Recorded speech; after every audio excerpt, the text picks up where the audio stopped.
لا الہ الا اللہ لا الہ مجھے لگتا ہے کہ الا موت سے اللہ لا حد سے زیادہ الہ خوف اور ڈر جو الا ہے اللہ یہ ما ہمارے لنا رب دین کے سوا اندر یہ عقیدہ تو نہیں ہے۔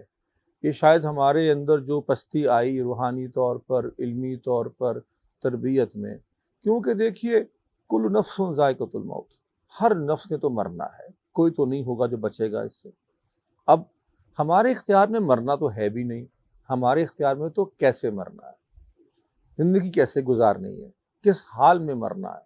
اس کی ہم کوشش کر سکتے ہیں اور ہمیں کرنی ہے۔ ہم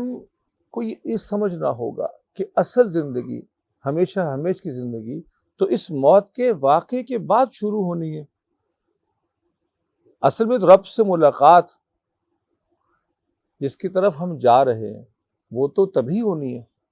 تو موت کا تمنائیں تو ہم نہیں کرتے، حضور اکرم صلی اللہ علیہ وسلم نے منع فرمایا اس سے،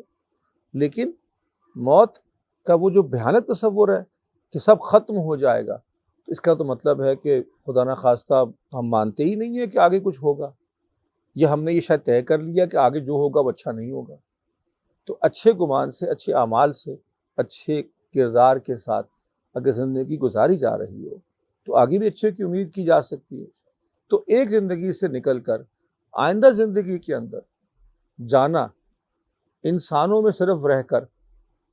اللہ کے حضور پیش ہونا اور اس سے ملاقات کرنا، یہ تو مومن کی تمنا ہوتی ہے۔ تو اس تمنا میں، اس کے جانے میں، اس کے یہاں سے ہمارے سے دور چلے جانے میں، ہمارے جب پیارے چلے جاتے ہیں تو ہمیں اداسی ہوتی ہے، اور یہ اداسی بالکل فطری ہے۔ جب آپ کا اپنا پیارا دنیا سے چلا جاتا ہے، بڑا ہو یا چھوٹا، تو اس کی تو اداسی ہوتی ہے، لیکن وہ جو خوف اور دہشت اور ہراس کی کیفیت ہے وہ نہیں ہے صحیح بات۔ اداسی ہے ہم چلے گئے ہیں، یہ چلے گئے ہیں، اگلا بھی ہم بھی جائیں گے بعد میں۔ تو یہ میرے خیال میں ادھر گدھر کے ماحول سے شاید ہمیں ملا ہے موت کا ڈر۔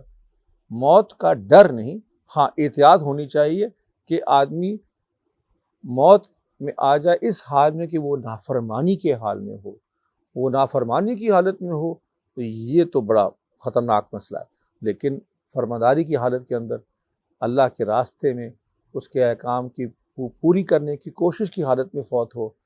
تو ہم یہ کہتے ہیں کہ بھئی الحمدللہ ایک اچھی اور بھرپور زندگی گزاری، اور آئندہ کی زندگی بھی جو ہے وہ ہمیں امید ہے اللہ سے کہ ہمیں اچھی عطا فرمائے گا۔ اللہ تعالی ہمیں اسلام پہ زندہ رکھے اور اسی کے حال میں ایمان کی موت ہو، اور پھر آئندہ بھی